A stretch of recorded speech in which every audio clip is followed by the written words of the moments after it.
नमस्कार शेतकरी मित्रांनो मराठी साईट या यूट्यूब चॅनलमध्ये सर्व शेतकरी मित्रांचं स्वागत आहे. तर बघा, नमो शेतकरी महासन्मान निधी योजनेचा आठवा हप्ता आता कधी जमा होणार आहे, यासाठी आता सविस्तर माहिती आपण आताच्या व्हिडिओच्या माध्यमातून सांगणार आहोत. तर शेतकरी बांधवांनो, सध्या अनेक शेतकऱ्यांच्या मनात नमो शेतकरी महासन्मान निधी योजनेचा आठवा हप्त्याबद्दल प्रश्न उपस्थित होत आहे. कारण आता हा हप्ता वितरित कधी होणार आहे आणि या महत्त्वपूर्ण योजनेच्या लाभार्थ्यांना पुढील हप्ता त्या ठिकाणी कधी मिळणार आहे, या संदर्भातील सविस्तर माहिती या पोस्ट आपण जे व्हिडिओ आता बनवत आहे त्यामध्ये मी पूर्णपणे सविस्तर माहिती सांगितलेली आहे.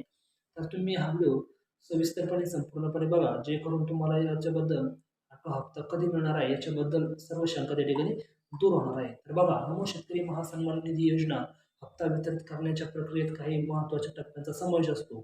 त्या ठिकाणी सध्या हिवाळी अधिवेशन 8 डिसेंबर ते 19 डिसेंबर या कालावधीत सुरू असणार आहे. तर या अधिवेशनादरम्यान हप्ता वितरणासाठी त्या ठिकाणी पुरवणी मागणी सादर करणे आवश्यक असते.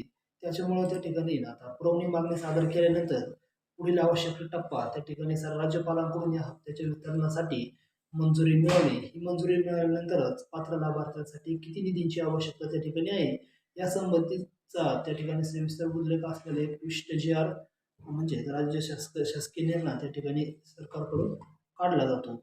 आणि प्रशासकीय प्रक्रियेनुसार त्या ठिकाणी पुरवणी मागणी साधारणपणे 10 डिसेंबर ते 12 डिसेंबर या कालावधीत सादर होण्याची शक्यता आहे. आणि त्यानंतर तातडीने पुढील कार्यवाही केली जाते.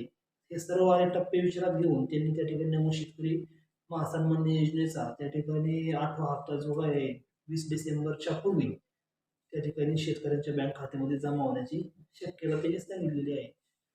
त्यामुळे पैसे आज किंवा उद्या येणार असल्याचा अफवा बोलू ठेवू नका, कारण त्यासाठी अद्याप त्या ठिकाणी मंजुरी मिळालेली नाही आणि कोणताही त्या ठिकाणी जी.आर अजूनपर्यंत निघालेला नाही.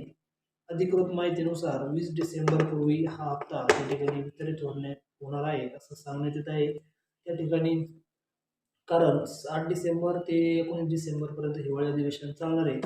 हे कंप्लीट झाल्यानंतर त्या ठिकाणी ते मुद्दा उपस्थित होणार, त्या ठिकाणी त्याला मंजुरी मिळत आणि त्या ठिकाणी त्याच्यानंतर या डिसेंबरच्या 31 डिसेंबरपर्यंत त्या ठिकाणी नमो शेतकरी सन्मान निधी योजनेचा हप्ता तुमच्या खात्यात जमा होणार.